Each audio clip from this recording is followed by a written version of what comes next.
کریں گے. کسی نے پوچھا کہ کس لیے گھومنا چاہتے ہیں تو کہا کہ مولانا الیاس صاحب رحمۃ اللہ علیہ کی جو روحانی جو رفتار ہے ایک پلین کی رفتار کے جیسی ہے. اگر ہم ان کے ساتھ جڑ گئے اللہ تبارک و تعالیٰ ہمارا دنیا اور آخرت کا بیڑا پار کر دے.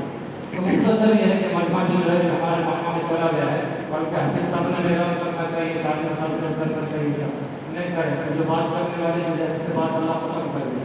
سورہ فاتحہ میں یہ ہے کہ کیا میں آپ کو وجہ کے نسخہ اگر یہ بندہ پڑھتے رہے گا تو اللہ موت تک مخلوق کا محتاج نہیں بنے گا.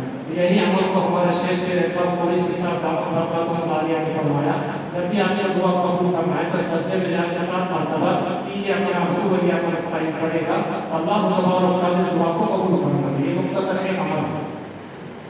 دوسرا عمل ہے اہدنا الصراط المستقیم کہ دیکھو آپ کون سی جماعت میں کون سے فرقے میں جڑے آپ کو پتہ بھی نہیں کہ کون سی جماعت اللہ کے مقبول ہے حضور اکرم صلی اللہ علیہ وسلم کے طریقے پر ہے اور کون سی جماعت ہم کو جہنم میں لے کے جائیں گے کون سی جماعت جنت میں لے کے جائیں گے پتہ نہیں.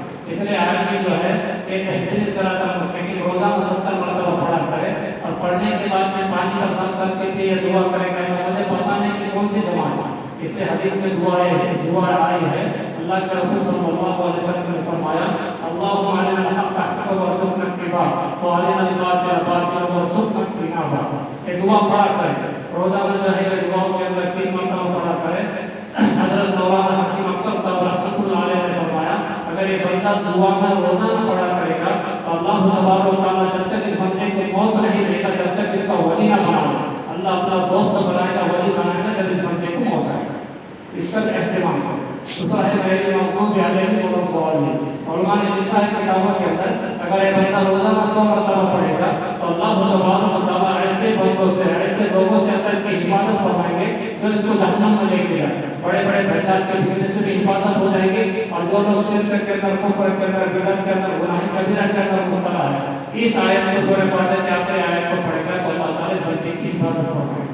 سورہ بقرہ میں جو ہے کہ حروف مقطعات میں جس کا ترجمہ اللہ جانتا ہے الف لام میم اس کا ترجمہ کوئی بھی نہیں جانتا چاہے ہمارے اللہ کے رسول صلی اللہ علیہ وسلم جانتے ہوں گے علماء نے اس کے بارے میں کچھ نہیں کہا ہے اور جو جس کا ترجمہ اللہ جانتا ہے کسی کو نہیں بتایا گیا کہ یہ حروف کے اندر اللہ نے بڑی طاقت رکھی جس کو حروف مقطعات بولتے ہیں.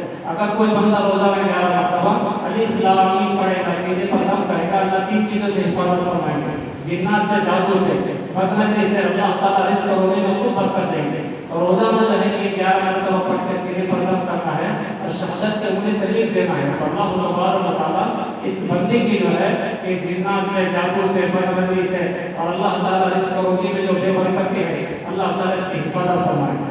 اور دوسرا جو ہے کہ سورہ بقرہ کا مسلسل گھر میں پڑھا گیا تو گھر سے جنات کے جتنے اثرات ہیں قرآن کے اثرات اللہ تعالیٰ جو ہے کہ اس اثرات کو ختم فرماتے ہیں. اس لیے عاملوں نے حکماں نے علماء نے لکھا ہے کہ سورہ بقرہ گھر میں پڑھا کرو بلکہ خود پڑھنا ہے. اگر پڑھنے میں آتا ہے تو اس کو جو ہے کہ میموری میں لگا دے اور مسلمان جو ہے کہ خود پڑھنے کی کوشش کرے. اس سے یہ ہوگا کہ اللہ تبارک و تعالیٰ خیر کے برکت کے دروازے کھولے. قرآن کا مطلب یہ ہے ترجمہ ہے کہ قرآن کو کثرت سے پڑھنا ہے. دیکھو مولانا صاحب رحمۃ اللہ علیہ زمانے کے اندر ہندوستان سے ایک جماعت بھیجی گئی جو پورے ہندوستان سے چنندہ لوگ تھے. یہ 8 لوگ تھے. جب بیرون ممالک کے اندر گئے جانے کے بعد میں جب ان کے حلقے دیے گئے قرآن کے اندر تو 6 بندوں کو قرآن شریف پڑھنا نہیں آتا تھا.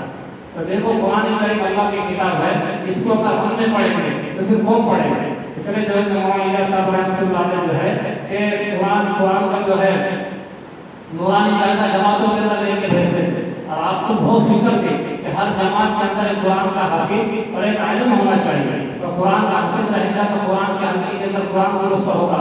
عالم رہے گا تو مسئلے مسائل کی معلومات رہیں گی. اس لیے دعوت و تبلیغ کے فضائل سے جوش پیدا ہوتا ہے اور مسائل سے عمل درست ہوتے ہیں. اگر مسائل میں رہے گا تو آدمی کو پتہ بھی نہیں چلے گا جوش کے اندر گرو کر کے جو ہے کہ آدمی جو ہے کہ اللہ سے دور ہو جائے گا. اس لیے ہم یہ فکر کریں کہ ہمارے امام صاحب کو بھی میں بتایا تھا کہ جتنے ہمارے بس کے والے 1 مہینے کے اندر اتنا قرآن قاعدہ کو ملتا ہے.